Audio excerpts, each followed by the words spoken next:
نعمتك التي قدرت بها كل شيء وخضع لها كل شيء وذل لها كل شيء وبجبروتك التي غلبت بها كل شيء وبعزتك التي لا يقوم لها شيء وبعظمتك التي ملأت كل شيء وبسلطانك الذي على كل شيء وبوجهك الباقي بعد فناء كل شيء وبأسمائك التي ملأت أركان كل شيء وبعلمك الذي أحاط بكل شيء وبنور وجهك الذي أضاء له كل شيء يا نور يا قدوس يا نور يا قدوس يا أول الأولين ويا آخر الآخرين اے حقیقی نور اے پاک و پاکیزہ اے پہلو میں سب سے پہلے آخرین میں سب سے آخر اللہم اغفر لی الذنوب التي تحت الحسان خدایا میرے ان گناہوں کو معاف کر دے جو عزتوں کو ختم کرتے ہیں اللہم اغفر لی الذنوب التي تنزل النقام ان گناہوں کو معاف کر دے جن سے عذاب نازل ہوتا ہے اللہم اغفر لی الذنوب التي تغیر النعام ان گناہوں کو معاف کر دے جو نعمتوں کو آفتوں میں بدل دیتے ہیں اللہم اغفر لی الذنوب التي تحبس الدعاء ان گناہوں کو معاف کر جو دعاؤں کو روک لیتے ہیں اللہم اغفر لی الذنوب التي تنزل البلاء ان گناہوں کو معاف کر دے جن سے بلائیں نازل ہوتی ہیں اللہم اغفر لی كل ذنب أذنبته وكل خطيئة أخطأتها اللهم إني أتقرب إليك بذكرك وأستشفع بك إلى نفسك وأسألك بجودك أن تغنيني من قربك وأن توزعني شكرك وأن تلهمني ذكرك اللهم إني أسألك سؤال خاضعين متذللين خاشعين أن تصامحني وترحمني وتجعلني باسمك راضيا قانعا خدایا مجھے اپنی تقسیم پر راضی اور قانع رہنے کی توفیق عطا فرما وفی جمیع الاحوال متواضعا اللهم واسألك سؤال من اشتدت فاقته وأنزل بك عند الشدائد حاجتا وعزم فيه عندك رغبته اللهم عظم سلطانك وعلى مكانك وخفي مكرك وسطر أمرك وغلب قدرك وجرت قدرتك ولا يمكن الفرار من حكومتك اور تیری حکومت سے کوئی فرار ممکن نہیں اللہم لا اجد لذنوب غافرا خدایا تیرے علاوہ کون ہے جو میرے گناہوں کو معاف کرے ولا لکبائر ساترا تیرے علاوہ برائیوں کو چھپانے والا کون ہے ولا لشيء من عملي القبيح بالحسن مبدلا غيرك خدایا تیرے علاوہ کون ہے جو برے اعمال کو نیکیوں میں بدل دے لا الہ الا انت سبحانك وبحمدك ظلمت نفسی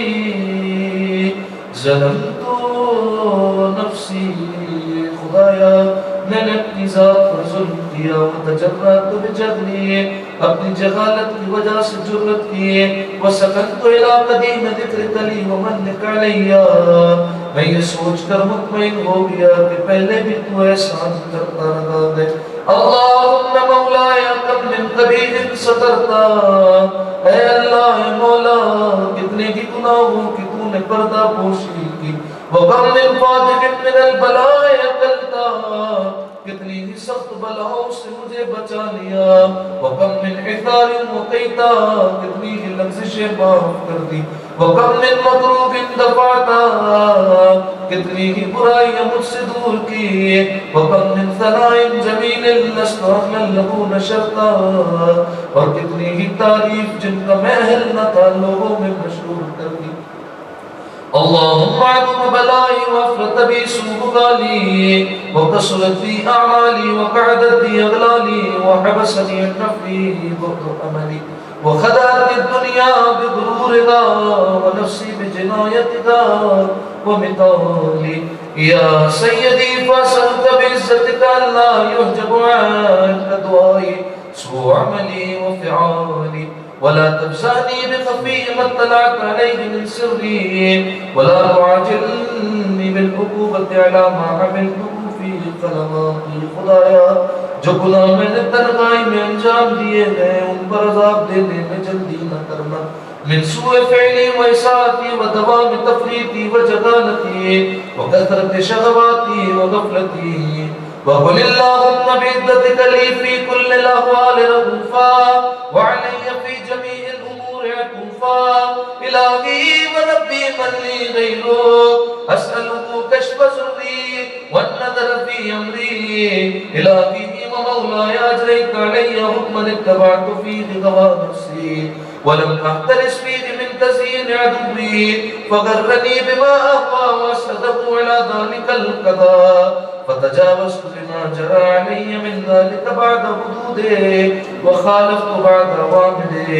فلك الحمد علي في جميع ذلك ولا حجة لي فيما جرى علي فيه قضاؤك وألزمني حكمك وبلاؤك. وقد أتيتك يا إلهي بعد تقصيري وإسرافي على نفسي معتذرا نادما منكسرا مستقيلا مستغفرا منيبا مكرا مذعنا معترفا. لا أجد مفرا مما كان مني ولا مفزعا أتوجه إليك في أمري غیر قبول عذری. خدایا تیرے علاوہ کون ہے جو میری معذرت قبول کرے. وإدخالك إياي في سعة رحمته. اللهم فاقبل عذری. خدایا میرے عذر کو قبول فرما. وارحم شدت ضری, میری سب تکلیفوں پر رحم کر. وفكني من شد وطاقتي. یا رب ارحم ضعف بدني. یا رب ارحم ضعف بدنی. اے پروردگار میرے کمزور بدن پر رحم فرما. ورقت جلدی نازک جلد پر ودقت عدمی باریک ہڈیوں پر رحم فرما. یا من بدا خلقی, وہ ذات جس نے مجھے پیدا کیا. وذکری مجھے یاد رکھا. وتربیتی میری پرورش کی. وبری میرے ساتھ نیکی کی. وتغذیتی میری غذا کا انتظام کیا. حبیل ابتداء کرمک وطالب برک بی یا الہی وسیدی وربی. أتراك معذبي بنارك بعد توحيدك وبعد من تم عليه قلبي من معرفتك ولحج به لساني من ذكرك واعتقده ضميري من حبك وبعد صدق اعترافي ودعائي خاضعا لربوبيتك. هيهات أنت أكرم من أن تضيع من ربيت أو تباعد من أدنيت أو تشرد من آويت أو تسلم إلى البلاء من كفيت ورغمت. وليت شهدي يا سيدي وإلهي ومولاي أتسلط النار على وجوه خربت لعظمتك ساجدا. خدایا میرے معبود کے ان چہروں کو آگ میں ڈالے گا جو تیری عظمت کے سامنے سجدے میں گرتے ہیں. وعلى ألسنتك بتوحيدك صادقا وبشكرك مادقا. ان زبانوں پر آگ مسلط کرے گا جو سچے دل سے تیری توحید کا اقرار کرتی ہے اور تیری شکر گزاری میں مدد کرتی ہے. وعلى قلوب اعترفت بإلهيتك محققا وعلى سماء رحبت من العلم بك حتى صارت خاشعا وعلى جواهر سعة الأوطان تعبدك قائدا وأشارت باستغفارك مزهلة ما هكذا الظن بك ولا أخبرنا بفضلك عنك يا كريم يا رب وأنت تعلم ضعفي قليل من بلاء الدنيا وعقوباتها وما يجري فيها من المخارج على أهلها ألا أن ذلك بلاء ومكروه قليل مكروه يطير بقاؤه كثير مدته خدایا تو جانتا ہے دنیا کی چھوٹی تکلیفوں اور مصیبتوں کو برداشت نہیں کر سکتا حالانکہ دنیا کی مصیبتیں تھوڑی دیر کے لیے ہوتی ہے مدت میں کم ہوتی ہے فَكَيْفَ احتمال لبلاء الآخرہ تو آخرت کی تکلیفوں کو کیسے برداشت کروں گا وجلیل وقوع المکارہ فیہا وہو بلاء تطول مدتوں حالانکہ وہ پریشانیاں ان کی مدت پولا نہیں ہوگی وَيَدُومُ مَقَامُهُ وَلَا يُخَفَّفُ عَنْ نَهْلِهِ لِأَنَّهُ لَا يَكُونُ إِلَّا أَنْ غَضَبِكَ وَانْتِقَامِكَ وَسَخَطِكَ وَهَذَا مَا لَا تَقُومُ لَهُ السَّمَاوَاتُ وَالْأَرْضُ يَا سَيِّدِي فكيف لي وأنا عبدك الضعيف الذليل الحقير المسكين المستكين يا إلهي وربي وسيدي ومولاي لأي الأمور إليك أشكو ولما من غد الجواب لأليم العذاب وشدته حمل طول البلاء ومدته فلئن سيرتني للعقوبات مع أعدائك وجمعت بيني وبين أهل بلائك وفرقت بيني وبين أحبائك وأوليائك فهب لي يا إلهي وسيدي ومولاي وربي صبرت على عذابك فكيف أصبر على فراقك خدایا میرے مولا میرے رب میرے پروردگار تو ہی بتا اگر تیرے عذاب پر صبر بھی کر لوں تجھ سے دوری پر کیسے صبر کروں گا وَهَبْ لِي صَبَرْتُ عَلَى غَرِّ نَارِكَ فَكَيْفَ أَصْبِرُ عَنِ النَّظْرِ إِلَى كَرَامَتِكَ خدایا اگر آپ کی تپش کو برداشت بھی کر لوں تیری نظر کرم سے دوری کو کیسے برداشت کروں گا ہم کیف اسکن فی النار ورجائی افوق فبعزتک یا سیدی و مولائی اقسم صادقا لئن ترکتنی ناطقا خدایا میں تیری عزت کی سچی قسم کھا کر کہتا ہوں اگر تو نے جہنم میں ڈال دیا اور میری گویائی باقی رہنے دی لازم جنہ الیک بین اہل غادجی جلاملین تو اہل نار کے درمیان ایسے فریاد کروں گا جیسے امیدوار فریاد کرتے ہیں ولا صرخن الیک صراخ المستصرخین تیرے سامنے سے نالو فریاد کروں گا جیسے مددگار کے متلاشی فریاد کرتے ہیں ولا بکین علیک بقاء الفاقدین تیرے فراق میں یوں گریا کروں گا جیسے نو امید ہونے والے گریا کرتے ہیں ولا انادینک این کنت یا ولی المؤمنین یا غایت آمان العارفین یا غیاس المستغیثین یا غیاس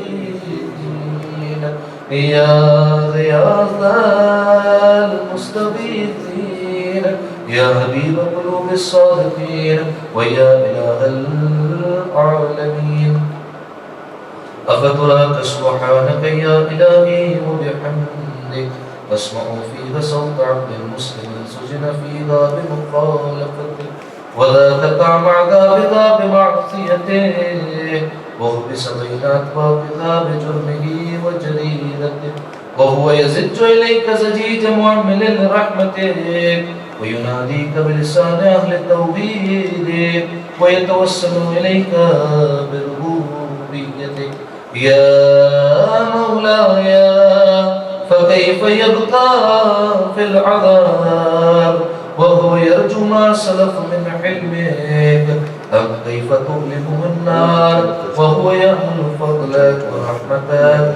أم كيف يهلكه لهيبها وأنت تسمع صوتا وترى مكانا أم كيف يشتمل عليه الزفير وأنت تعلم ضعفا كيف يتكلكل بين أطفالها وأنت تعلم صدقا أم كيف تسجد زبانيتها وهو يناديك يا رب أم كيف يرجو فضلك في يده منها فتتركه فيها هيهات ما ذلك الظن بك ولا المعروف من فضلك ولا مشبه لما أعملت به الموحدين من برك وإحسانك فباليقين أنه لولا ما حكمت به من تعذيب جاهديك وقضيت به من إخلاص معانديك لجعلت النار كلها بردا وسلاما وما كان لأحد فيك مقرا ولا مقاما لكنك تقدست أسماؤك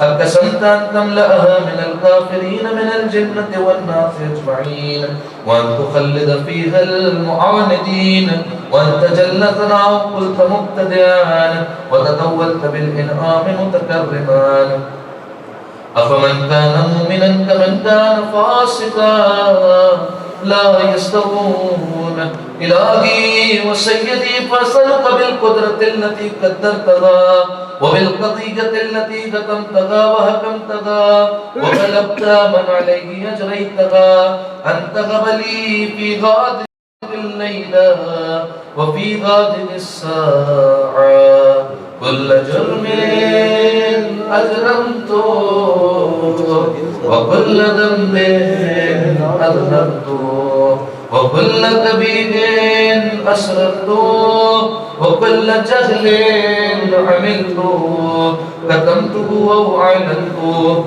أخفيته أو أظهرته وكل سيئة عملت بإثباتك الكرام الكاتبين الذين وكلتهم بحفظ ما يكون مني وجعلتهم شهودا علي مع جوارحي وكنت أنت الرقيب علي من ورائهم والشاهد لما خفي عنهم وبرحمتك أخفيت وبفضلك سترت وأن توفر حظي من كل خير أنزلت أو إحسان فضلت أو بر نشرت أو رزق بسطت أو ذنب تغفره أو خطأ تستره يا ربي يا ربي يا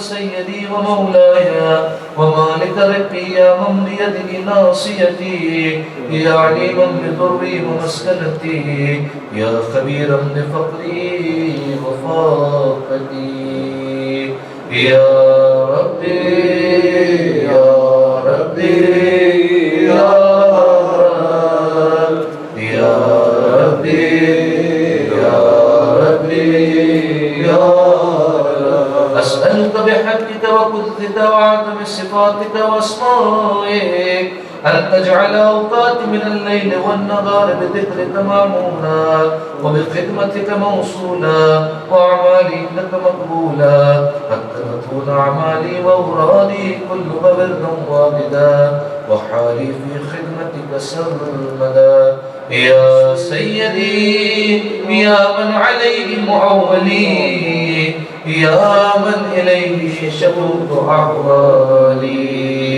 يا ربي يا ربي يا رب يا ربي يا ربي يا رب قوي على خدمتك جوارحي واشدد على العظيمة جوانحي وهب لي الجد في خشيتك والدوام في الاتصال بخدمتك حتى أسرع إليك في ميادين الصادقين وأسرع إليك في الباردين واشتاق إلى قربك في المشتاقين وأدنو منك ذنوب المخلصين وأخافك مخافة المؤمنين واجتمع في جوارك مع المؤمنين العالمين. اللهم ومن أرادني بسوء فأرد ومن كادني فكيد واجعلني من أحسن عبيدك نصيبا عندك وأقربهم منزلة منك وخسهم زلفة لديك فإنه لا ينال ذلك إلا بفضلك وجد لي بجودك واعطف علي بمجدك واحفظني برحمتك واجعل لساني بذكرك لبدا وقلبي بحبك متيما ومن علي بحسن إجابتك وقل لي يهدي واغفر زلتي فإنك قضيت على عبادك بعبادتك وأمرتهم بدعائك وضمنت لهم الإجابة فإليك يا رب نصبت وجهي وإليك يا رب مددت يدي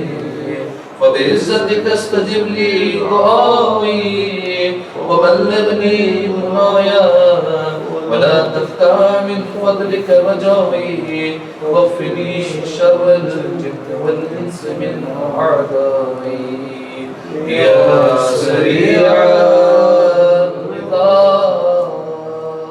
يا سريع الرضا يا سريع الرضا يا سريع الرضا اغفر لمن لا يملك إلا الدعاء فإنك فعال لما تشاء يا من اسمه دواء وذكره شفاء وطاعته بنا اے اپنے بندوں سے بہت جلد راضی ہو جانے والے اس بندے کو معاف کر دے جس کے پاس دعا کے سوا کچھ نہیں ہے کیونکہ تو جو چاہے کر سکتا ہے اے وہ جس کا نام دوا ہے جس کا ذکر بیماری سے شفا ہے جس کی اطاعت بے نیاز کر دینے والی ہے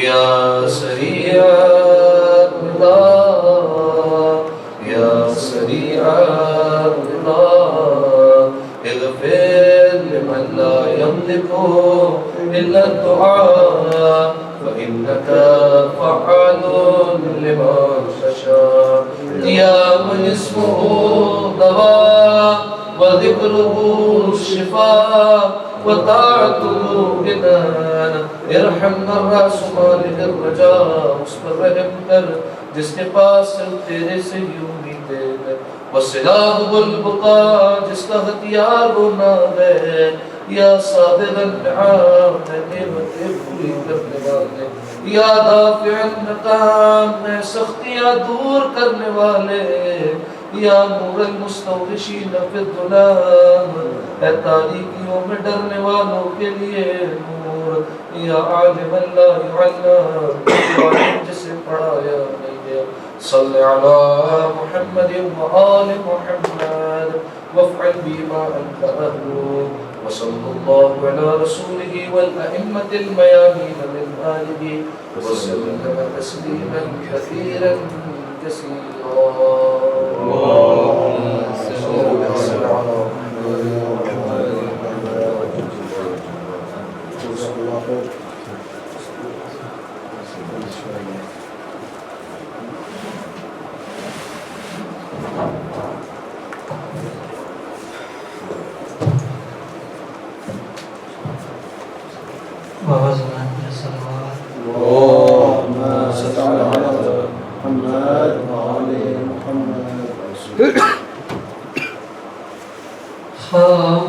خاموش نہ ہو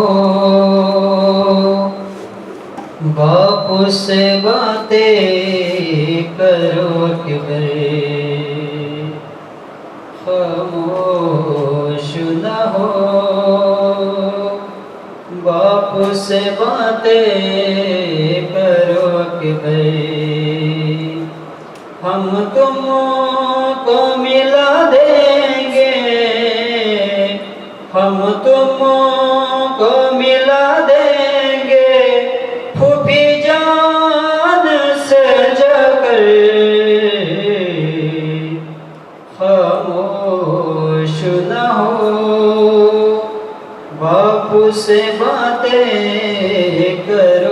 اکبر اعلان کرجے میں ابھی درد تو ہوگا نکلا ہے لہو اتنا بدن سرد تو ہوگا تم چپ ہو تو چلتے ہیں تم چپ ہو تو چلتے ہیں میرے قلب پہ خنجر خاموش نہ ہو باپ سے باتیں کرو اکبر قدموں کی طرف سے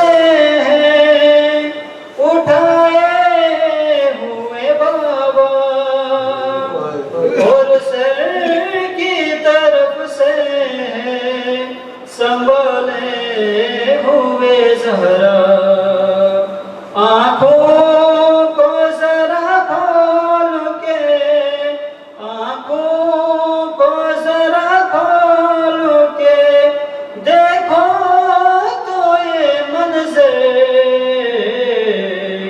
خاموش نہ ہو باپ سے باتیں کرو اکبر تم خود بھی سمجھتے ہو یہ مجبوری میری ہے آہستہ جو چلتا ہوں کمر ٹوٹی ہوئی ہے تھوڑا سا سفر باقی ہے تھوڑا سا سفر باقی ہے ہمت کرو دل پر خاموش نہ ہو باپ سے باتیں کرو اکبر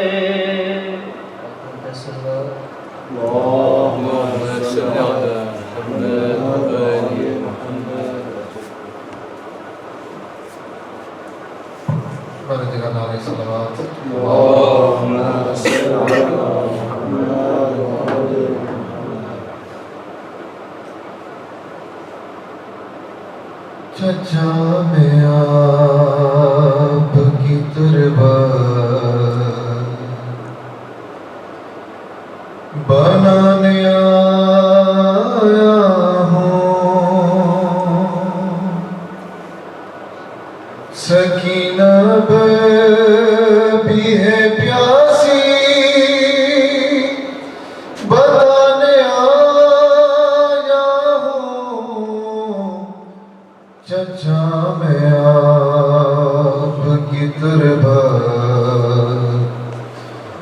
بنانے آیا ہوں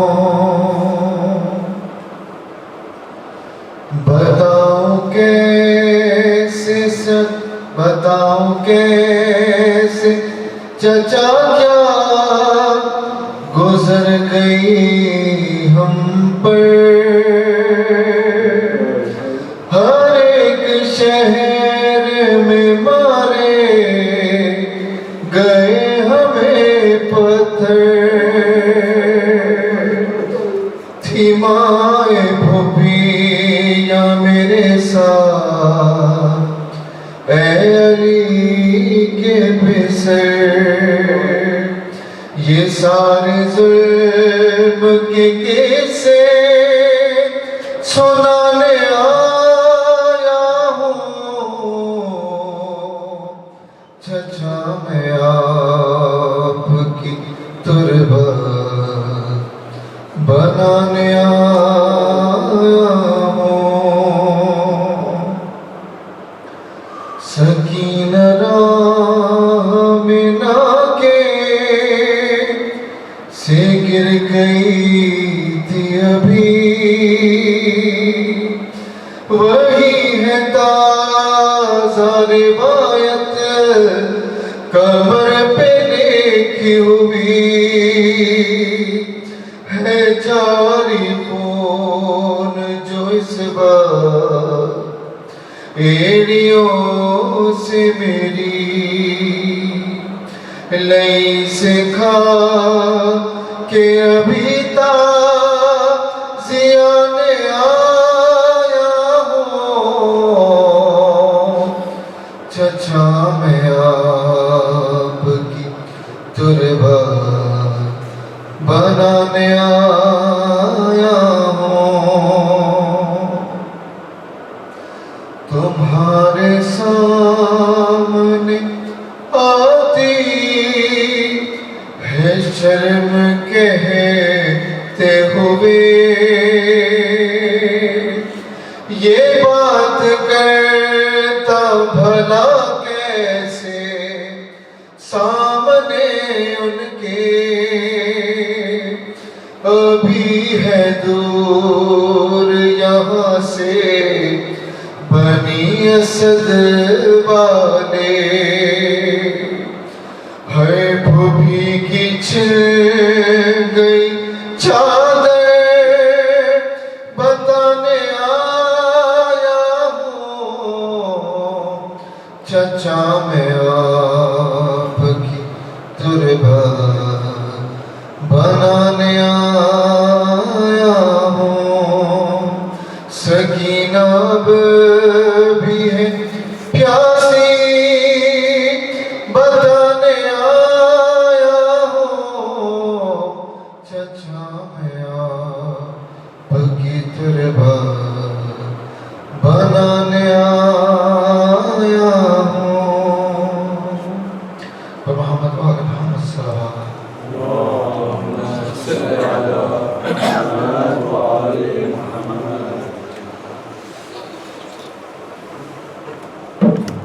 حبیب خدا ختم الانبیاء آواز بلند صلوات اللهم صل على محمد وآل محمد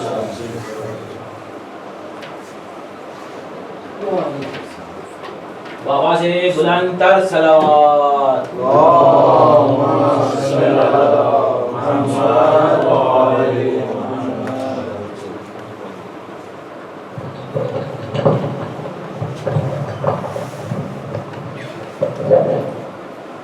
محمد وآل محمد صلی اللہ علیہ وسلم اللهم صل على محمد وآل محمد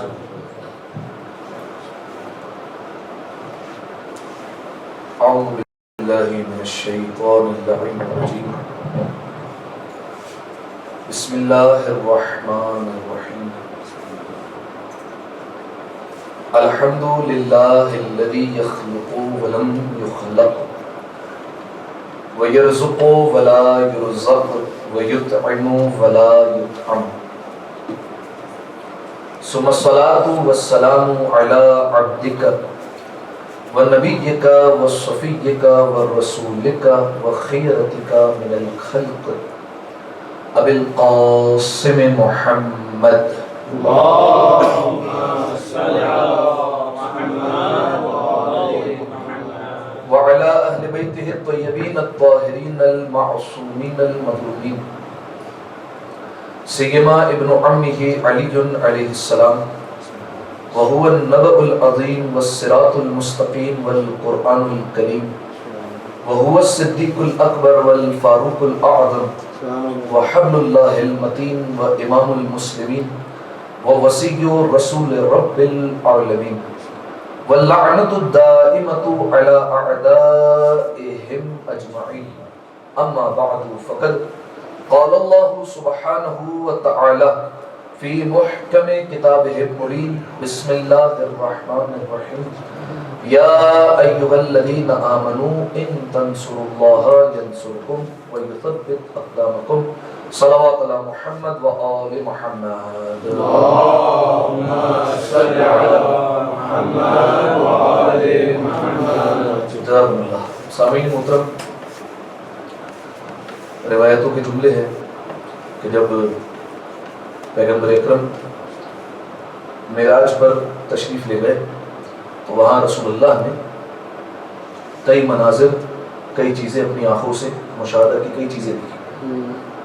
کئی فرشتوں کو دیکھا کوئی فرشتہ رزق بانٹنے پر مامور ہے، کوئی فرشتہ بارش برسانے پر مامور ہے، کوئی عرش الہی کو اٹھائے ہوئے ہے، کوئی بارش کے قطرے گرنے پر مامور ہے، کسی کا کام ماؤں کی شکل میں شکلیں بنانا ہے۔ ہر فرشتہ رسول اللہ نے دیکھا، کچھ فرشتے دیکھے جو عبادت میں مصروف تھے، جو رکوع میں ہے وہ رکوع کی حالت میں ہے، جو قیام میں ہے وہ رہتی قیامت تک وعدہ کر چکا ہے کہ حالت قیام میں رہوں گا، جو سجدے میں ہے وہ ذکر خدا کرتا رہتا ہے سر نہیں اٹھاتا۔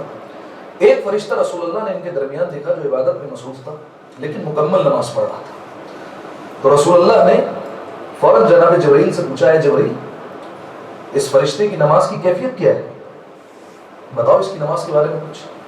اب دیکھیے ہمارا عقیدہ یہ ہے کہ یہ رسول وہ ہے جو ہونے کو ہونے سے پہلے جانتا ہے، پوچھ اس لیے رہے ہیں کہ فقط روایت بنے اور ہم تک پہنچ جائے، ورنہ یہ محمد تو اس وقت بھی تھا جب لفظ تھا بھی نہ تھا، اس وقت بھی یہ محمد تھے۔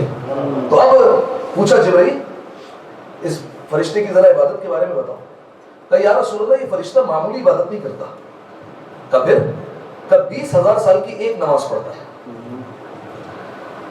اچھا سال یہاں والے نہیں وہاں والے، 20,000 سال کی ایک نماز پڑھتا ہے جس میں سے 5,000 سال کا صرف قیام کرتا ہے، 5,000 سال کا رکوع کرتا ہے، 5,000 سال کا سجدہ کرتا ہے اور 5,000 سال کا تشہد پڑھتا ہے، اور جب نماز تمام ہو جاتی ہے تو اس کا ثواب آپ کی امت کو ہدیہ کر دیتا ہے۔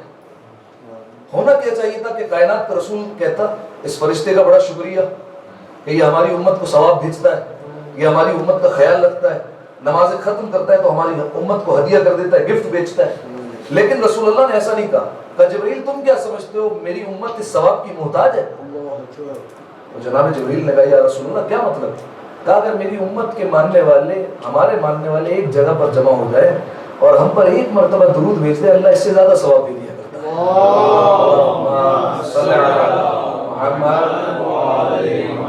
ایک دفعہ پھر درود کو عادت سمجھ کر نہیں عبادت سمجھ کر بآواز بلند دیا۔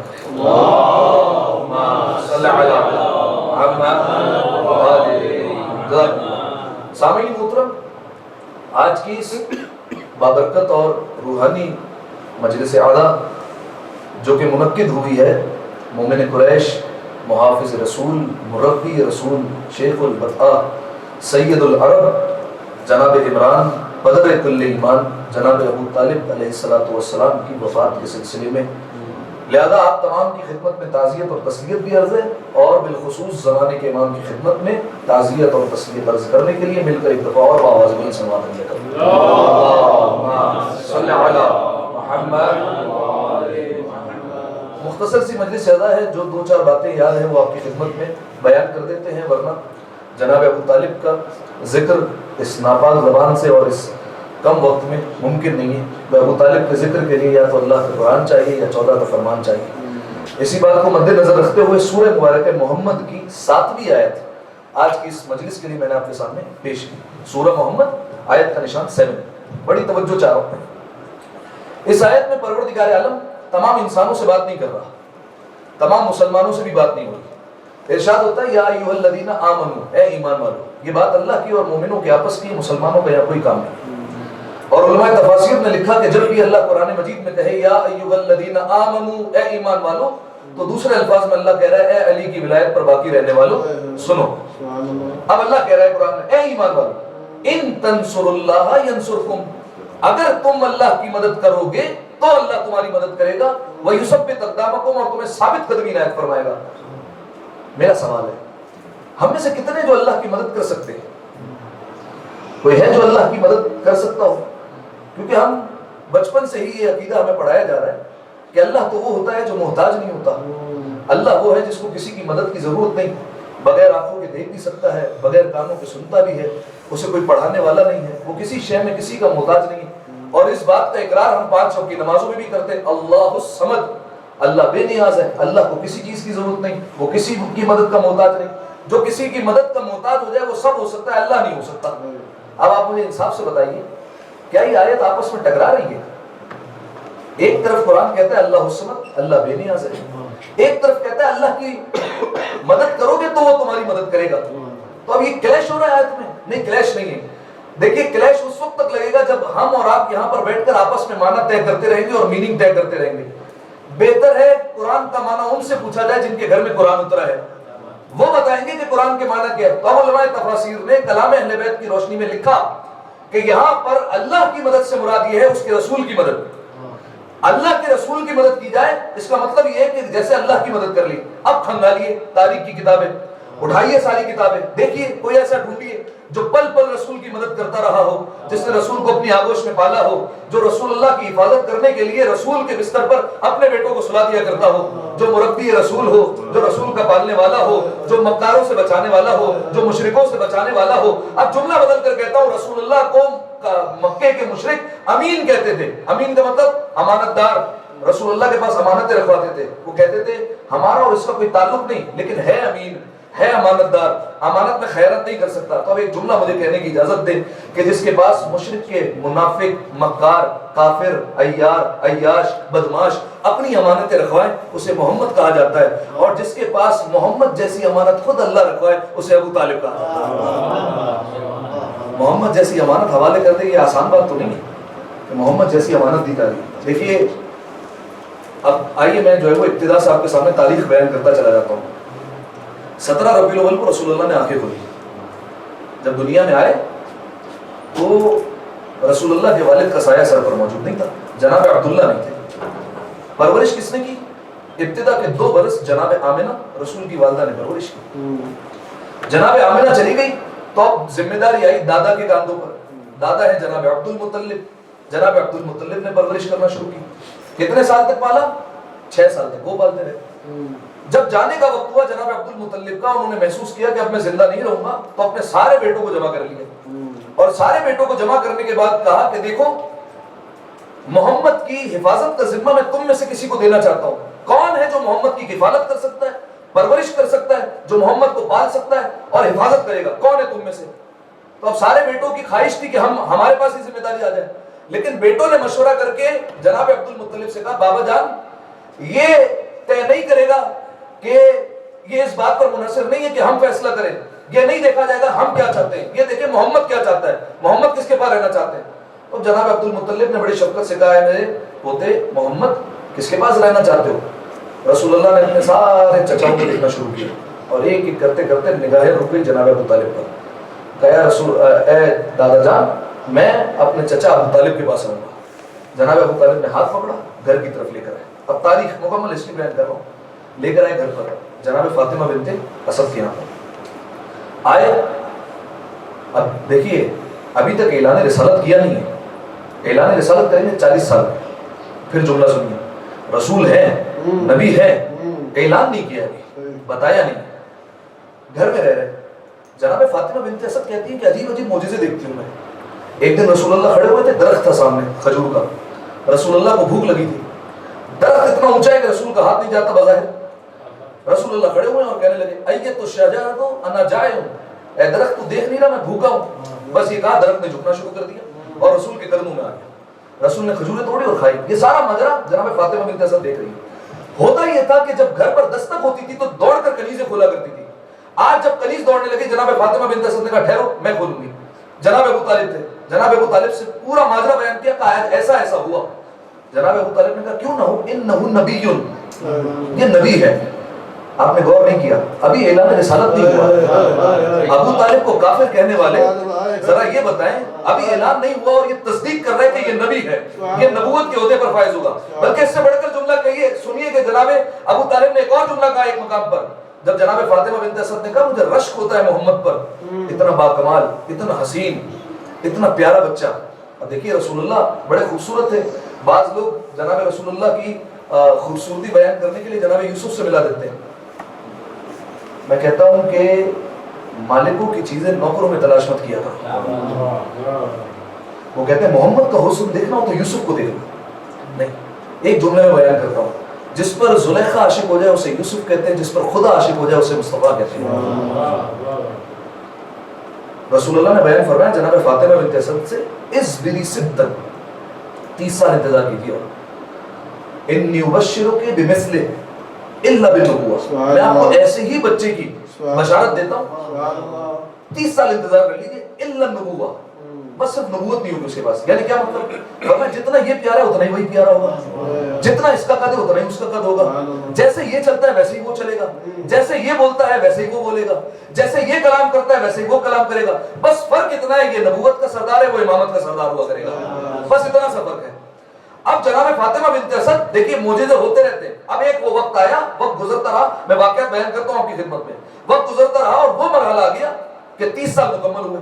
اب امیر المومنین اپنے مادر گرامی کے شکم میں, اور روایت یہ کہتی ہیں کہ جناب فاطمہ بنت اسد سے کچھ عورتوں نے اعتراض کیا. کہا ہم دیکھتے ہیں کہ آپ بیٹھی ہوتی ہیں, آپ کا بھتیجا محمد, آپ کا بھتیجا ہی تو ہے, جب وہ آتا ہے آپ اس کے احترام میں کھڑی کیوں ہو جاتی ہیں؟ جناب فاطمہ بنت اسد نے کہا میں خود کھڑی نہیں ہوتی, میرے شکم میں یہ جو بچہ موجود ہے, جب یہ اپنے بھائی کو آتا ہوا دیکھتا ہے تو اپنے مقام سے کھڑا ہو جاتا ہے. ہنسنے لگی اور کہنے لگی یہ کیسے ہو سکتا ہے, ایک شکم میں بچہ اپنے بھائی کے احترام میں کھڑا ہو جائے, یہ سمجھ میں نہیں آتا. جناب فاطمہ بنت اسد سے کہنے لگی ہم امتحان لیں گے. اب جملہ دے رہا ہوں آپ کو, کہا ہم امتحان لیں گے. کہا کیسے؟ کہا بس جب محمد کے آنے کا وقت ہو جائے ہمیں بلا لیجیے گا. رسول اللہ کے آنے کا وقت ہوا, عورتوں کو پہلے سے بلا لیا گیا. اب جب رسول اللہ کے آنے کا وقت ہوا, ایک خاتون نے جناب فاطمہ بنت اسد کو دائیں طرف سے دبایا, ایک نے بائیں طرف سے پکڑ کر رکھا, ایک نے پشت سے دبا کر رکھا تاکہ جناب فاطمہ بنت اسد اٹھ نہ پائے. لیکن جیسے ہی رسول اللہ آئے, جناب فاطمہ بنت اسد اپنے مقام سے ایسے اٹھی کہ دائیں طرف والی عورت دائیں طرف گری, بائیں طرف والی عورت بائیں طرف گری, اور جو عورت پشت پر تھی وہ پشت پر جا کر گری. تو مجھے جملہ کہنے دیجیے, جب کچھ عورتیں جب علی شکم میں ہو کے تب مقابلہ نہیں کر سکتی, تو کوئی عورت علی کا میدان میں آ کر کیسے مقابلہ کرے؟ ایک دفعہ صلوات دیا کرے مل کر آواز بلند ہے, اللہم صلی علی محمد وآل محمد. اب دیکھیے, وہ جو مربی رسول ہو, وہ جو محافظ رسول ہو, جو تصدیق کرتا ہو معجزے دیکھنے سے پہلے, اعلان رسالت کرنے سے پہلے, انہ نبی, یہ نبی ہے, اسے کیا کہا گیا؟ یہ کافر. اچھا کافر کیوں کہا گیا؟ وجہ کیا ہے؟ وجہ صرف اور صرف اتنی ہے کہ یہ علی کے بابا ہے, بس, اور کوئی وجہ نہیں. بنیاد کس حدیث کو بنایا گیا؟ بنیاد ایک حدیث کو بنایا گیا, وہ کیا؟ اب آئیے اگر آپ اجازت دیں تو اس حدیث کا آپریشن کرتے ہیں, اچھا اس کو طے کرتے ہیں اس حدیث کو. وہ حدیث کیا ہے؟ حدیث یہ ہے کہ جناب ابو طالب کو کافر کیوں کہا تم نے؟ کہا اس وجہ سے کیونکہ ہمارے پاس حدیث یہ ہے کہ جناب ابو طالب کا آخری وقت تھا, رسول اللہ کو پتا چلا, رسول اللہ آئے, اب ہماری روایت نہیں ان کی روایت ہے, آئے اور آ کر کہنے لگے چچا جان کلمہ پڑھ لیجئے, آپ نے ہماری حفاظت کی, آپ نے ہماری نصرت کی, آپ مدد کرتے رہے, اب تو کلمہ پڑھ لیں. جناب ابو طالب نے کہا کہ نہیں. اچھا یہ سب کہاں کہا تھا؟ محمد نے اپنے چچا کے کان میں آ کر کہا تھا. ٹھیک ہے, تو پہلی بات تو یہ حیرت ہے ان پر, سننے پر آتے ہیں تو کان کی بات سن لیتے, نہ سننے پر آئے تو غدیر کے کھلے میدان کی باتیں سنتے ہیں. تو پہلی بات تو یہ ہو گئی. دوسری بات, ہر روایت کے راوی ہوتے ہیں, 3 روایتیں ہیں, 3 راوی ہیں اس کے. ایک ہے عبداللہ ابن عباس, ایک ہے عبداللہ ابن عمر, ایک ہے ابو ہریرہ the legend. یہ 3 طرح کے راوی موجود ہیں. آپ مجھے انصاف سے بتائیے کہ یہ روایت صحیح کیسے ہو سکتی ہے؟ کیونکہ جس وقت یہ روایت ہے جب جناب ابو طالب دنیا سے جا رہے ہیں, اس وقت عبداللہ ابن عباس دنیا میں آئے ہی نہیں تھے. ٹھیک ہے, اور اگر آئے بھی تھے تو 2 سال کے تھے, تو آپ 2 سال کے بچے سے کیسے روایت دے رہے ہیں؟ ایک بات. دوسری بات, ابو ہریرہ وہ خود تو خیبر کے بعد مسلمان ہوئے ہیں, تو وہ ابو طالب کے ایمان پر کیسے بات کریں گے؟ ابھی تو خیبر بہت دور ہے. اور تیسری بات, عبداللہ ابن عمر تو سرداروں کی محفل میں غلام کے بچوں کا کیا کام تھا کہ وہ وہاں پر کھڑے ہوئے تھے. ٹھیک ہے, یہ میں نہیں کہہ رہا ہوں, انہوں نے خود کہا ہے کہ جب امام حسین علیہ السلام نے دیکھا وہ ممبر پر بیٹھے ہیں تو کہا اترو ہمارے باپ کے ممبر سے, اور یہ ہماری جگہ ہے, تم غلام زادے ہو. تو فوراً اپنے ابا کے پاس دوڑتے ہوئے گئے, کہا حسین نے غلام کہہ دیا. تو کہا بیٹا حسین سے لکھوا لو کہ میں غلام ہوں, اگر یہ تحریر کفن میں رکھ دیں گے تو کام آئے گی. میں کہوں گا کل ان کے نانا قلم مانگ رہے تھے کاغذ, تب دے نہیں رہے تھے, آج کہہ رہے ہیں کہ لکھوا لو. یعنی یہ بھی مانتے تھے کہ حسین کی تحریر کتنی قابل قبول ہے کہ وہ محشر تک ضمانت بن سکتی ہے. اب سامعین محترم, یہ روایت جناب ابو طالب کے متعلق کہی گئی کہ کافر تھے کیونکہ رسول اللہ کو آخری وقت میں کلمہ پڑھانے کے لیے کہا گیا, لیکن جناب ابو طالب نے کلمہ پڑھا نہیں. ایک بات بتائیے مجھے, اگر بالفرض کوئی سید کا بیٹا یہاں پر ہو, میں اس سے کہوں بیٹا آپ نے کلمہ پڑھا ہے, اس کا باپ آ کر ہو سکتا ہے مجھے ڈانٹ دے, حضور کیسی باتیں کر رہے ہیں, اسلام ہمارے گھر سے چلا ہے, آپ ہمیں کہیں گے کہ کلمہ پڑھا ہے یا نہیں پڑھا ہے؟ کلمہ وہ پڑھتا ہے جو پہلے مسلمان نہ ہو. ابو طالب دین ابراہیمی پر پہلے سے ہی موجود تھے, تو انہیں بھلا کلمہ پڑھنے کی کیا ضرورت ہے؟ میں کہتا ہوں ابو طالب کو مسلمانوں کی صفوں میں تلاش مت کرو, حجتوں کی صفوں میں تلاش کرو, حجتوں کی صفوں میں ڈھونڈو. یہ میں نے بلا وجہ نہیں کہا, جناب ابو طالب وسیع خدا تھے, حجت تھے. یہ کہہ چکے ہیں روایت میں ائمہ معصومین علیہ السلام کہ زمین کبھی بھی حجت خدا کے بغیر خالی نہیں ہو سکتی. جناب عیسیٰ سے لے کر رسول اللہ کے دوران کوئی نبی نہیں آیا تو زمین حجت خدا کے بغیر کیا خالی ہو گئی؟ نہیں. جناب ہاشم بھی حجت خدا تھے, جناب عبد المطلب بھی حجت خدا تھے, جناب ابو طالب بھی حجت خدا تھے. وصیوں کا سلسلہ تھا, اوصیہ کا سلسلہ تو یہ پروردگار عالم نے جاری کیا تھا. ایک دفعہ صلوات عطیہ کرے مل کر وہاں سے بلند اللہم صل علی محمد. اب سنیے ایک دو روایتیں جو یہ کہتے ہیں جناب ابو طالب نعوذ باللہ ایمان پر نہیں تھے. متوکل نام سنا ہے آپ نے, ظالم بادشاہ, 10ویں امام کا دور ہے. متوکل بادشاہ, یہ متوکل کون ہے؟ جسے یزید ثانی کہا گیا ہے, دوسرا یزید. کیوں؟ پہلا یزید وہ تھا جس نے امام حسین علیہ السلام کو قتل کیا, اور یہ دوسرا یزید اسے اس لیے کہا گیا کیونکہ اس نے 17 مرتبہ کوشش کی کہ امام حسین کی قبر کا نشان مٹ جائے. 17 مرتبہ کوشش کی. کبھی جانوروں کو دوڑانے کی کوشش کی, کبھی پانی یہاں پر کاٹنے کی کوشش کی, کبھی ہل چلانے کی کوشش کی گئی. پھر اس کے بعد جب یہ سلسلہ نہ ہوا تو پھر زائرین کے ہاتھ پیر کاٹے گئے. یہ سارے واقعات آپ کے ذہنوں میں موجود ہیں. 17 مرتبہ کوشش کی اس ملعون نے کہ امام حسین کی قبر کا نشان مٹ جائے, نہیں ہو سکا. متوکل اس نے 10ویں امام سے کہا فرزند رسول بیان کیجئے جنت اور جہنم کے درمیان کون سا مقام ہے؟ جنت اور جہنم کے درمیان ہے کچھ؟ امام نے فرمایا ما یعلمہ الا اللہ, اللہ کے علاوہ کوئی نہیں جانتا. دشمن ہے لیکن جواب سنیے. کہتا ہے ان علم اللہ اسألک, آپ سے اللہ کے علم کا ہی پوچھ رہا ہوں میں. یہ بھی جانتا تھا اللہ کا علم جن ہستیوں کے پاس ہے وہ ائمہ معصومین علیہ السلام. فرمایا اللہ کے علم کا ہی پوچھ رہا ہوں, بتائیے جنت اور جہنم کے درمیان کوئی مقام ہے؟ امام نے فرمایا پہلے یہ بتا پوچھ کیوں رہا ہے؟ کہا پوچھ اس لیے رہا ہوں کہ ہم نے سنا ہے. اب یہ دیکھیے بظاہر کہہ رہے ہیں ہم نے سنا ہے لیکن اس کا عقیدہ بھی یہی ہے. کہا کہ جناب ابو طالب کے نہ جنت میں جا سکیں گے نہ جہنم میں جا سکیں گے, اور جنت اور جہنم کے درمیان نعوذ باللہ پروردگار عالم انہیں کھڑا رکھے گا اور ان کے پیروں میں آگ کی نالین پلائے گا. کہا یہ ہمارے پاس روایت ہے, لوگ کہتے ہیں ایسا. اور جو ہے وہ 10ویں امام نے کہا, فرمایا کہ یہ کیسے ہو سکتا ہے, یہ کیوں کہہ رہے ہو کہ وہ جنت میں نہیں جا سکتے؟ فرمایا لا يدخل الجنت لکفر, فرمایا جنت میں اس لیے نہیں جا سکتے کیونکہ کافر تھے. لا يدخل النار لکفالت رسول اللہ, جہنم میں اس لیے اللہ نہیں ڈالے گا کیونکہ رسول اللہ کی کفالت کرتے تھے. لہذا رسول اللہ کی کفالت کی وجہ سے جہنم میں نہیں جا سکتے, اور کفر کی وجہ سے جنت میں نہیں جا سکتے, تو اللہ درمیان میں کھڑا رکھے گا اور پیروں میں آپ کی نالین پہ ڈالے گا.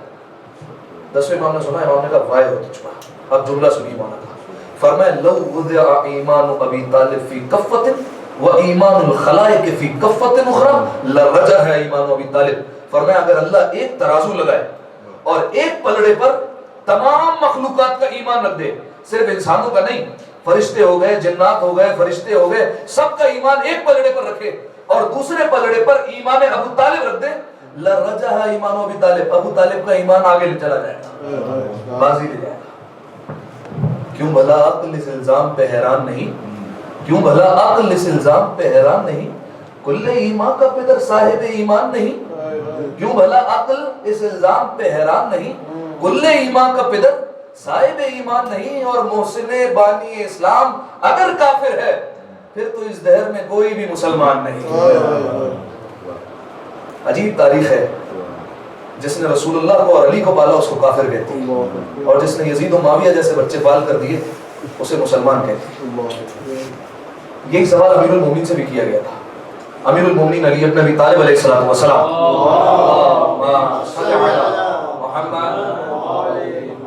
ایک منافق آ گیا امیر المومنین کے پاس. سنیے گا, عجیب روایت ہے. منافق, یہ منافق کون ہے؟ ناصبی, مولا کا بغض رکھنے والا, مولا کا دشمن ہے, منافق ہے. بلکہ سنیے ایک اور روایت. منافق جانتے ہیں کتنا بڑا بدبخت ہے, جس کے دل میں امیر المومنین کا بغض پایا جاتا ہے وہ کتنا بڑا بدبخت ہے. روایت کے جملے ہیں کہ جب پروردگار عالم نے کتے کو خلق کیا اس نے شکر ادا کیا. نجس جانور ہے, شکر ادا کیا. پوچھا گیا کس بات پر شکر ادا کیا؟ کہ شکر اس بات پر اس نے کتا بنا دیا, سور نہیں بنایا. سور زیادہ نجس ہے. جب سور کو خلق کیا گیا تو اس نے بھی شکر ادا کیا. کہ تو نے کس بات پر شکر ادا کیا؟ کہ شکر اس بات پر کہ اس نے سور بنا دیا, علی کا دشمن نہیں بنایا, منافق نہیں بنایا. منافق امیر المومنین کے پاس آیا اور آ کر کہتا ہے کہ مولا بڑی فضیلتیں ملی آپ کو, بہت سارے اللہ نے کمالات عطا کیے, لیکن ایک معاملے میں آ کر آپ پھنس گئے. مولا نے کہا وہ کیا؟ کہا ابو کا فی النار. فرمایا آپ کا باپ تو جہنم میں, کیا فائدہ, اتنا بڑا مقام ملا, مولود کعبہ ہوئے, اتنے بڑے بڑے فضیلت کے عہدے آپ کے پاس ہیں, ابو کا فی النار, آخر میں ہوا یہ آپ کا باپ جہنم میں جائے گا. اب مولا کا جملہ سنیے، فرمایا لو شفع ابی فی کل مذنب لشفع اللہ تعالی، فرمایا کہ اگر میرا باپ ابو طالب قیامت میں ہر گنہگار کی شفاعت کر دے، پروردگار تمام کو جنت میں داخل کر دے گا۔ اگر میرے بابا ابو طالب شفاعت کر دے، فقط کہہ دے کہ ان کو جانے دو، اور پھر فرمایا ان نور ابی طالب لیطفئ کل انوار، فرمایا قیامت کا دن وہ ہوگا میرے بابا ابو طالب کا نور تمام نور پر غالب آ جائے گا، اتنا نور ہوگا میرے بابا کا، الا خمسۃ انوار، ہاں 5 نور ایسے ہوں گے جن پر میرے بابا ابو طالب کا نور غلبہ نہیں پائے گا۔ فرمایا کون کون سے؟ نور محمد، فرمایا ایک محمد کا نور، و نوری میرا نور، و نور فاطمہ فاطمہ کا نور، و نور الحسن حسن کا نور، و نور الحسین و ولدہم من الائمہ، فرمایا حسین اور ان کے بیٹے جو ائمہ ہیں ان کے نور پر ابو طالب کا نور غلبہ نہیں پائے گا، ورنہ ہر ایک پر ابو طالب کا نور غالب آ جائے گا۔ اگلا جملہ جس کے لیے آپ کو روایت سنائیں، مولا نے کہا میرے باپ کو جہنم میں کہتے ہو؟ کیا کہا؟ ابو کا فی النار، علی تمہارا باپ جہنم میں جائے گا؟ فرمایا جس کا بیٹا جنت اور جہنم کو بانٹنے والا ہو، نصیب کو جنت والنار ہو، وہ جہنم میں جائے گا۔ سن لیجیے وہ روایت۔ 8ویں امام امام علی ابن موسیٰ رضا علیہ الصلوۃ والسلام، اللہم صل علی محمد، توجہ چاہ، 8ویں امام کا دور، مامون الرشید دربار میں بیٹھا ہوا ہے۔ 8ویں امام جیسے ہی آئے تو مامون نے کہا، فرمایا کہ آپ لوگ کی کیا حدیث اپنی طرف سے بیان کرتے ہیں کہ رسول اللہ نے فرمایا یا علی انت قسیم الجنت والنار، اے علی تم جنت اور دوزخ کے بانٹنے والے ہو۔ فرمایا یہ حدیث کو میں نہیں مانتا۔ امام نے فرمایا تیرے ماننے نہ ماننے سے علی کی شان میں کوئی کمی نہیں آتی۔ فرمایا کہ نہیں یہ حدیث سمجھ میں نہیں آتی۔ امام نے کہا ہاں اب تو نے صحیح سوال کیا کہ تجھے سمجھ میں نہیں آتی، اگر تو سمجھنے کا قائل ہے تو میں تجھے سمجھا دیتا ہوں۔ فرمایا سمجھائیے کہ علی جنت اور جہنم کو کیسے بانٹیں گے۔ سنیے، امام نے فرمایا یہ حدیث مانتا ہے حب علی ایمان، علی کی محبت ایمان ہے۔ فرمایا یہ تو ہے حدیث کہ علی کی محبت ایمان ہے۔ امام نے فرمایا اگر علی کی محبت ایمان ہے تو ایمان رکھنے والا کون ہوتا ہے؟ کہا مومن۔ کہا مومن کہاں جائے گا؟ کہا جنت میں۔ فرمایا یہ حدیث سنیے وہ بغض علی کفر، علی کا بغض کفر ہے، کفر رکھنے والا کون ہوتا ہے؟ اس نے کہا کافر۔ فرمایا کافر کہاں جائے گا؟ کہا جہنم میں۔ فرمایا تو ہو گئے علی جنت اور جہنم کے بانٹنے والے، علی کی محبت ایمان، علی کا بغض کفر، مومن جنت میں جائے گا کافر جہنم میں جائے گا۔ کہا واضح تو ہو گیا۔ جیسے یہ جواب دیا مولا بزم سے باہر نکلے۔ مولا کا صحابی بڑا چہیتا صحابی ابا سلط مولا کے ساتھ ساتھ تھا۔ مولا کو کہتا ہے مولا ٹھنڈ پہ گئی، کیا جواب دیا آپ نے؟ فرمایا کلیجے کو ٹھنڈک مل گئی، آپ نے اس کو خاموش کروا دیا اور اسے آپ نے لاجواب کر دیا، کچھ نہیں کہہ سکے۔ امام نے فرمایا یہ جواب اس کے لیے تھا، کیوں کلم الناس علی قدر عقولہم، لوگوں سے ان کی عقلوں کے مطابق بات کرو، یہ جواب اس کے لیے تھا، تمہارے لیے جواب کچھ اور ہے۔ فرمایا مولا کیا مطلب؟ فرمایا واقعی میرے جد علی ابن ابی طالب پورے صراط پر کھڑے ہوں گے، ایک ایک کو دیکھیں گے، اگر دل میں محبت پائی جائے گی تو کہیں گے ہذا علی یہ میرا ہے، اگر دل میں محبت نہیں پائی تو جہنم میں اٹھا کر پھینک دیں گے کہ ہذا اللہ یہ تیرا ہے۔ لہذا علی کی محبت فقط فیصلہ نہیں کرے گی، خود پورے صراط پر علی فیصلہ کریں گے کہ یہ میرا ہے یا جہنم کے حوالے کر دیا جائے گا۔ ایک دفعہ صلوات دیا کریں مل کر بآواز بلند، اللہم صل علی محمد۔ آخری منزلوں میں داخل ہو رہا ہوں میں۔ جواب دیا 10ویں امام نے کہ ایمان ابو طالب کی کیا عظمت ہے کہ تمام مخلوقات پر عظمت لے جائے گا۔ امیر المومنین نے بیان فرمایا میرے بابا کی کیا عظمت ہے کہ اگر شفاعت کر دے تو تمام گنہگار جنت میں چلے جائیں اور ان کا نور سب پہ غلبہ پائے گا سوائے 5 نور کے۔ ایک سوال، اگر کوئی جناب ابو طالب کو کافر کہتا ہے تو یہ اعتراض پروردگار عالم پر آئے گا۔ اگر کسی نے جناب ابو طالب کو کافر کہا کسی بدبخت نے تو اعتراض جناب ابو طالب پر نہیں ہے، پروردگار عالم پر ہے۔ کیوں؟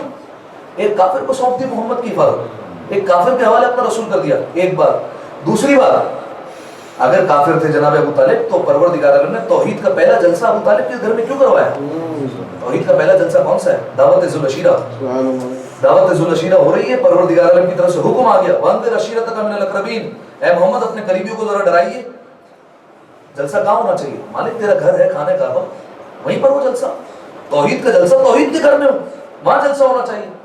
فرمایا نہیں، ابو طالب کے گھر میں ہوگا، عمران کے گھر میں ہوگا۔ کیوں؟ خانہ کعبہ میں اس وقت بت رکھے ہوئے تھے، 360 بت موجود تھے۔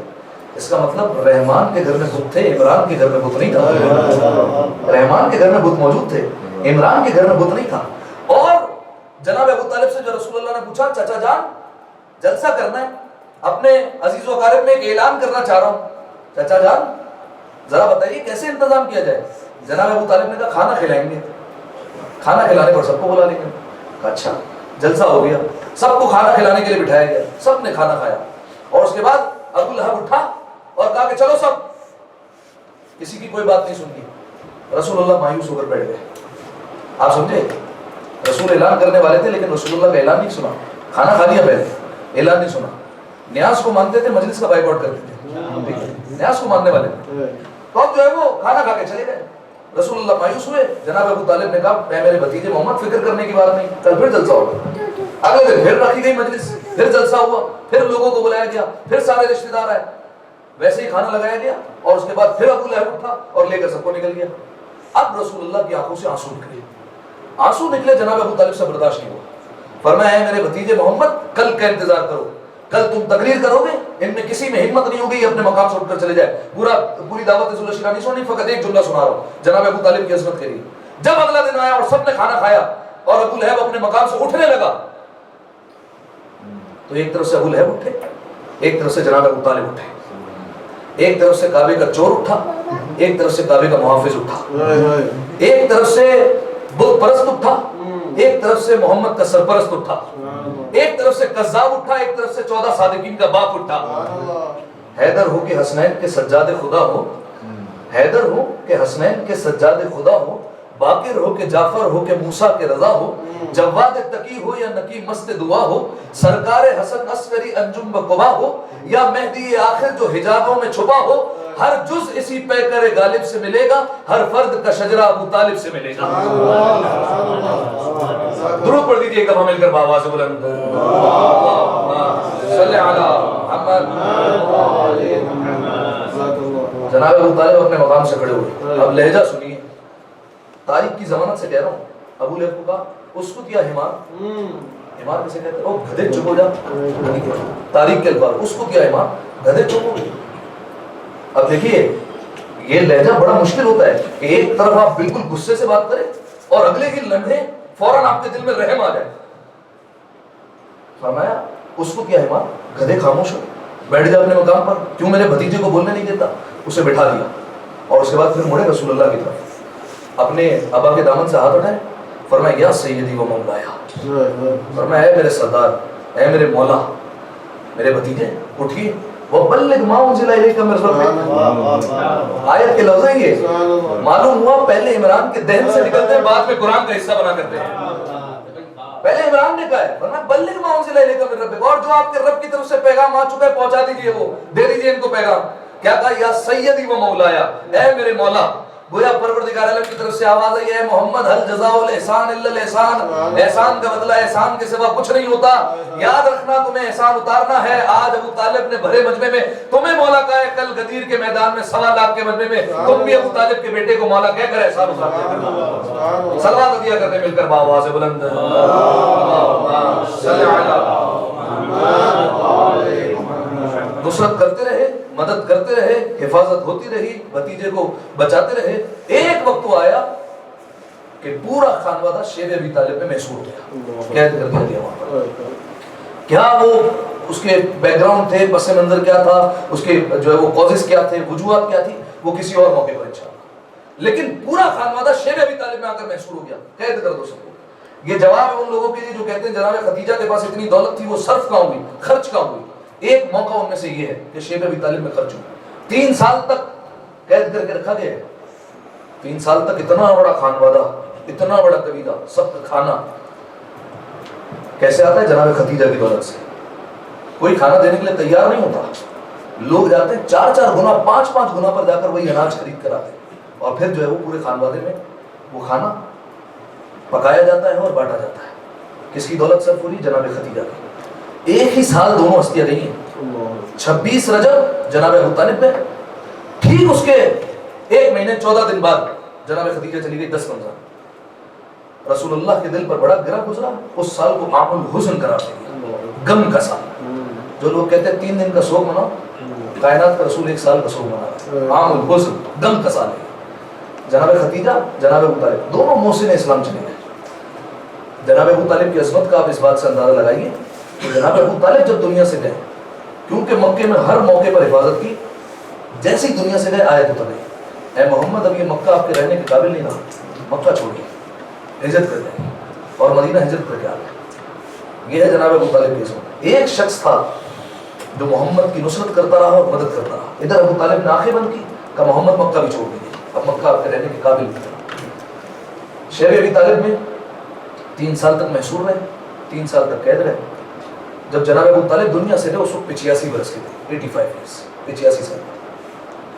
صحت مند تھے, لیکن جب آخر وقت میں جو پتوں پر آ گئے, اور شہزادی خدیجہ کی بھی شہادت اسی وجہ سے ہوئی, ایک زہریلی جڑی بوٹی کھا لی.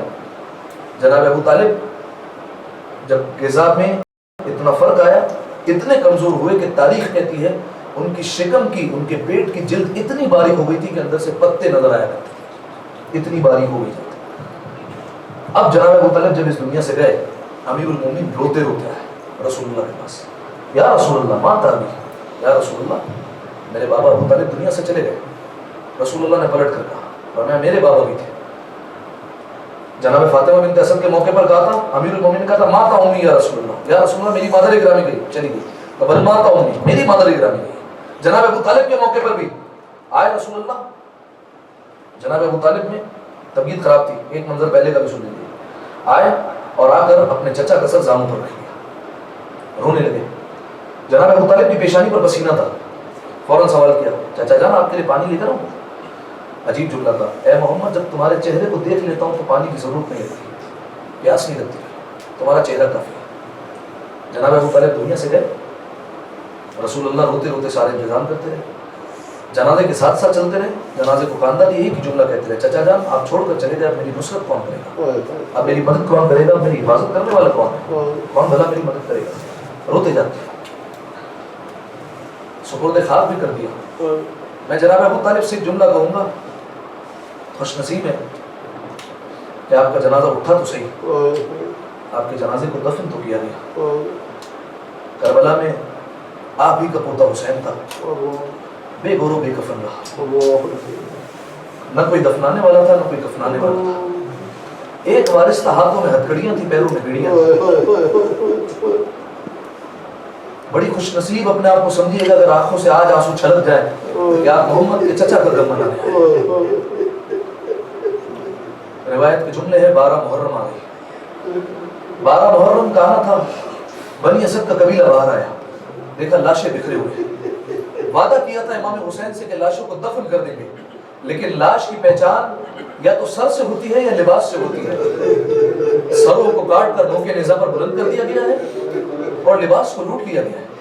آپ جانتے ہیں سروں کو کیسے کاٹا گیا ہے؟ روایت کے جملے ہیں جب سروں کو نوکے نیزہ پر بلند کیا جا رہا تھا, ایک سر ایسا تھا جو بار بار زمین پر گر جاتا تھا. مجھے نہیں پتا کس کا سر تھا. عمر سعد نے کہا خولی اس سر کو گھوڑے کی گردن میں ڈال کر لے کر چلو, ہمارے پاس اتنا وقت نہیں ہے کہ ہم انتظار کریں. کتنا مظلوم سر ہے, کبھی کربلا کی زمینوں سے ٹکرایا, کبھی کوفہ و شام کی زمینوں سے ٹکرایا. عزاداروں مجھے نہیں پتا کس کا سر ہے, لیکن امام سجاد سے پوچھا گیا مولا کس کا سر ہے؟ فرمایا میرے چچا ابو الفضل العباس کا سر تھا. فرمایا مولا کیوں بلند نہیں ہوتا تھا؟ فرمایا جس نے کبھی اپنی بہنوں کو بے مکنا چادر نہ دیکھا ہو بھلا کیسے برداشت کرتا. سنیں گے عزاداروں جب سروں کی گنتی ہوئی نا, کسی نے کہا ایک سر کم ہے, اس میں ایک سر کم ہے. کہا کس کا سر کم ہے؟ کسی کو نہیں پتا تھا. ایک ملعون نے کہا میں نے دیکھا تھا کہ حسین خیمے کے پیچھے کوئی چاند سا لاشا چھپا رہے تھے. کہا کس کا لاشا تھا؟ کہا حسین کے 6 ماہ کے علی اصغر کا لاشا تھا. عزاداروں 4 نیزہ بردار سوار ہوئے ہیں, گھوڑے پر زمین میں نیزہ مارتے جاتے ہیں اور دیکھتے جاتے ہیں کہ کہاں ہے علی اصغر کا لاشا. جناب سکینہ نے کہا کہ ابھی اللہ خدا میرے اصغر کی خیر کرے. ایک وقت تو آیا کہ نیزہ زمین میں گیا اور نیزے پر علی اصغر کا سر نہیں پورا لاشا آ گیا. سکینہ نے رو کر کہا ابھی اللہ سب ایک بار شہید ہوئے, میرا اصغر 2 مرتبہ ذبح ہو گیا. اجرکم اللہ اجرکم الزہرا. شہزادی کوئی غم نہ دے, اپنی صداؤں کو بلند کیجئے. روایت کے جملے ہیں حسین پر رونا بڑے بڑے گناہوں کو معاف کر دیا کرتا ہے. بس عزاداروں جانتے ہیں امام سد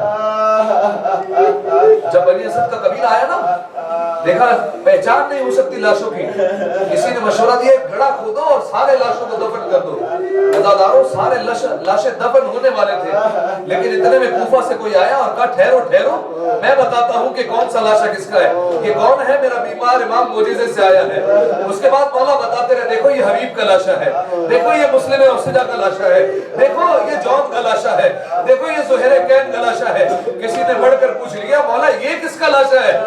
دیکھتے نہیں سینے میں برچی کا بل ہے, میرے بھیا علی اکبر کا لاشا ہے. کسی نے کہا یہ کس کا لاشا ہے؟ دیکھتے نہیں لاشا پامال ہو گیا ہے, حسن کے گل بدن قاسم کا لاشا ہے. یہ کس کا لاشا ہے؟ دیکھتے نہیں لاشا ریزہ ریزہ ہو گیا ہے, میرے بابا کا لاشا ہے. امام سجاد نے گرین کو منگایا, چٹائی کو منگایا, اپنے بابا کے ٹکڑوں کو جمع کیا, قبر میں اترے, اپنے بابا کو رکھا. ایک روایت کے مطابق شہزادہ علی اصغر کو اپنے بابا کے سینے پر رکھا, قبر کو بند کیا اور قبر پر اپنے ہاتھ سے لکھا ھذا قبر الحسین ابن علی الذی قتلہ اخشانا وحیدا فریدا. یہ اس حسین کا لاشا ہے جسے دور تنہا پیاسا غربت کے عالم میں شہید کر دیا گیا. بس عزاداروں لاشیں دفن ہوئے ہیں. آخری جملے پڑھ رہا ہوں, لاشیں دفن ہو گئے ہیں. ایک مرتبہ بنی اسد والے جانے لگے, امام سجاد نے کہا کہاں جاتے ہو, وعدہ تو پورا کرتے جاؤ. کہا مولا سارے لاشیں دفن ہو گئے. کہا نہیں ابھی ایک لاشا باقی ہے, جو سمجھ گیا ہے انہیں میں سلام کرتا ہوں. کہا چلو فرات کے کنارے میرے چچا ابوالفضل العباس کا لاشا موجود ہے. عزاداروں مولا نے سارے ٹکڑوں کو سمیٹا, اترے ہیں قبر میں. بنی اسد والوں سے کہا ہے بنی اسد والے تم دور چلے جاؤ, دیکھو جب تک میں قریب نہ بلوں قریب مت آنا. امام سجاد اترے قبر میں.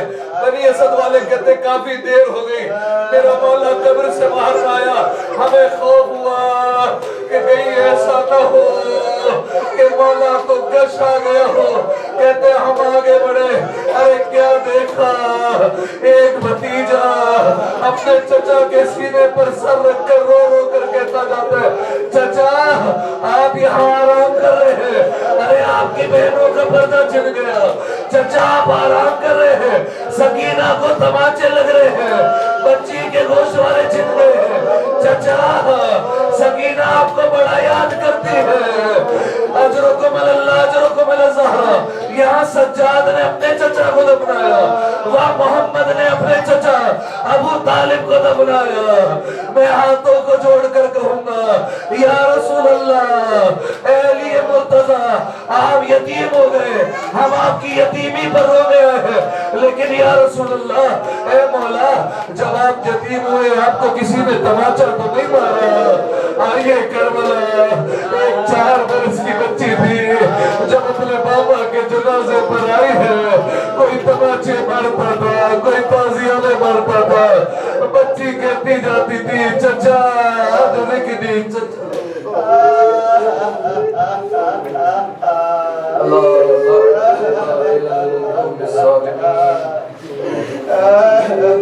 وَسَيَعْلَمُ الَّذِينَ ظَلَمُوا شب جمعہ ہے, تاکید ہے کہ امام حسین علیہ السلام کو سلام کیا جائے. آپ کی آنکھیں اشکبار ہیں, آئیے آخر میں سب مل کر امام حسین کی بارگاہ میں سلام عرض کرتے ہیں. السلام علیک یا ابا عبداللہ وعلى الأرواح التي حلت بفنائك عليك مني سلام الله أبدا ما بقيت وبقي الليل والنهار ولا جعله الله آخر العهد مني لزيارتكم. السلام على الحسين وعلى علي بن الحسين وعلى أولاد الحسين وعلى أصحاب.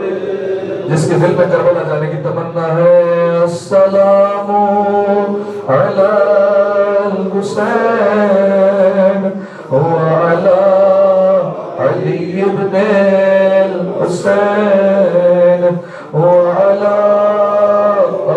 أولاد الحسين وعلى أصحابه.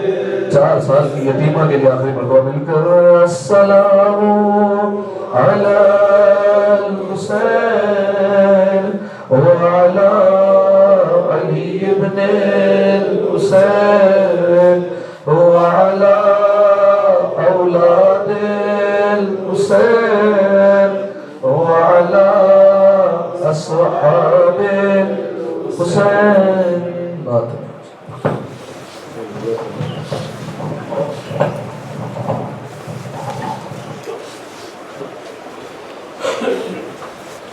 Hussein, Ya Hussein, Ya Hussein, Ya Hussein, Ya Hussein, Ya Hussein, Ya Hussein, Ya Hussein, Ya Hussein, Ya Hussein, Ya Hussein, Ya Hussein, Ya Hussein, Ya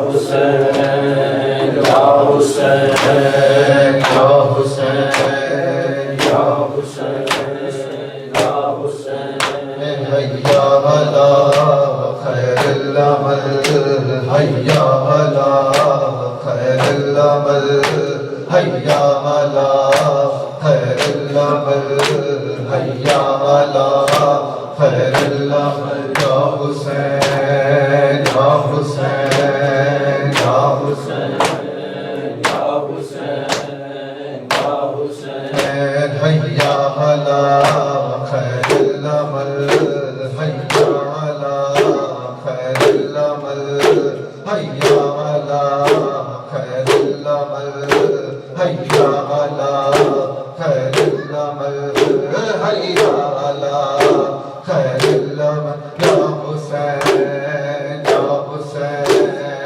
يا حسين، يا حسين، يا حسين. Ya Hussein, Ya Hussein, Ya Hussein, Ya Hussein, Ya Hussein. جب ردا سے چھنی میں سزا دیتی رہی تو نہ آیا قاضی. جب ردا سے چھنی میں سزا دیتی رہی تو نہ آیا قاضی. جب ردا سے چھنی میں صدا دیتی رہی تو نہ آیا قاضی. آل عمران کہا اور زندان کہا،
صدا سر سے چھنی میں صدا دیتی رہی تو نایا غازی کتنی بے باس تھی بہن اے شہنشاہ وفا نام لے لے کے میرا جب یہ ظالم نے کہا ناز تھا جس پہ تجھے اب بلانا اسے اور میں روتی رہی